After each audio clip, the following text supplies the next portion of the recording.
talking to people today who identify as mixed race, and they're discussing their experience navigating their multicultural identities, the challenges that can come with feeling othered, and the social pressure to choose a side. I'm Myra. I'm 21 years old. My dad is an African American and my mom is Malay and Indonesian. My dad was of African Nova Scotian descent. My mom is Caucasian with Irish and Scottish roots. I am a mixed race person who identifies as both Black and Hispanic. Today, I identify as mixed race Native American.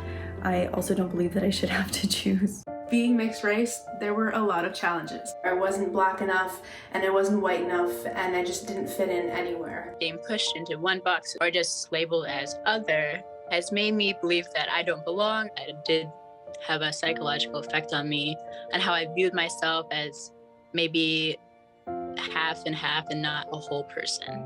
I had experienced bullying and teasing from a very young age. So when I was the age of 7, I actually started lying about my heritage and telling people that I was, in fact, Hawaiian. Ultimately, I'm really proud of my heritage and not have to fit myself into a box. I would not change a thing about my race. I got the best of both worlds. I am grateful for all of the identities that make up who I am. I've learned to be very proud of who I am in both communities that I come from, and proud of both being Asian and African American. Thank you so much to members of our TAM fam for sharing those personal stories with us. And one of the stories you saw just now, beautiful young girl joins us to talk about her conversation. Myra is here in studio. How are you? I know that it's been a journey for you to get to this comfort level to discuss this. Yeah. Your father is Black from Alabama. Your mother is from Singapore. For you, how would you describe the feeling of having people want you to pick one over the other? It makes you feel like I said in the video, you're not really a whole person. And maybe my experience growing up eating Malay foods, Malay culture, I speak the language is not valid enough. You also have to be this, you also have to do that. You know, it's like, you're not really this, you know? So. I would imagine particularly because your skin is brown. My skin is as dark as it, well, no, not as dark as it comes, but it's pretty brown. It's brown compared to your mom. Absolutely, yeah. And when people would see you or your father, they would say, I'm sure, oh, okay. But then when they see you with your mother, they think she's my nanny. Yeah. Yeah, my mom would roll him in her shoulder, her child, would be like, oh, whose child is that? She's like, it's mine. Yeah. When did you first realize what your mom was being subjected to? When people would assume that you were a child she was caring for versus her own child? She told me that when I was a lot older, but looking back, I can tell that the way that she taught me to stand up for yourself. If someone says something, say something back. If someone hits you, hit them back. Because you're gonna face a lot of things in this world because of something you did not ask for, you know? When you talk about embracing your mother's Asian heritage, I mean, the reality of race in this country, we know the one-drop rule, which was born out of the subjugation and slavery of African Americans, me. And if you had one drop, it didn't matter, you were Black, no matter what you presented as. When you would tell Black friends, okay, I identify with my Asian heritage, I thought a lot about, remember Tiger Woods was on the Oprah Winfrey Show and he said he was cobbling Asian. People ridiculed him and mocked him when what I believe he was trying to say is, I'm both my mother and my father. When you would tell your friends, I identify with my mother's heritage, I know it wasn't always well received. So how did you explain it?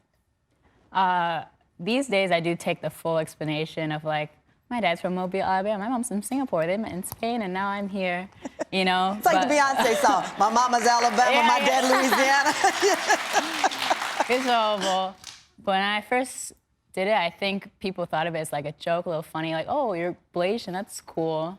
You know, but then they'll make jokes like when I do something that's not, you know, stereotypically Black or I don't, you know a certain song, they're like, oh, it's because you're half Asian. Oh, that's the Asian part of you speaking right now. Really? Yeah, I'm like, we shouldn't put music as a color. This is Black music. This is Black fashion. You know, maybe repurpose race as something not as a segregation kind, but just as, again, something you did not ask for and something you have to experience.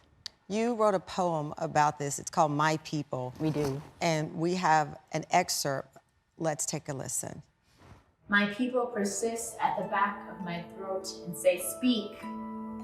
But that tao cakap Malayu, I can't speak Malay. I only half speak. I only half choke. I watch entire conversations pass through me like a ghost. My people persist underneath my skin and say, be. But saya have to. I am only half kin. And I don't know which side to stress, Asian or African. Either way, I am half ashamed of what I'm said to be, or what I could have been. So being Asian American means nothing to me, because I am just a hyphen in between. I am just the words lost in translation that evaporate into the heat. In the poem, the line, being Asian American means nothing to me. I'm just the hyphen in between. What does that mean to you? To be hyphen in between is to be something that is often forgotten, to be something that's also a bridge, to be something that doesn't matter though, you know? So I felt like being Asian American, I couldn't even claim that because I don't have the Asian American experience or something like that, or I'm too dark to be Asian. And when I was in that kind of space of mind, I was really struggling with who I am and what I should be and who people perceive me to be, who should I be perceived to be, and it makes you so tired, you know?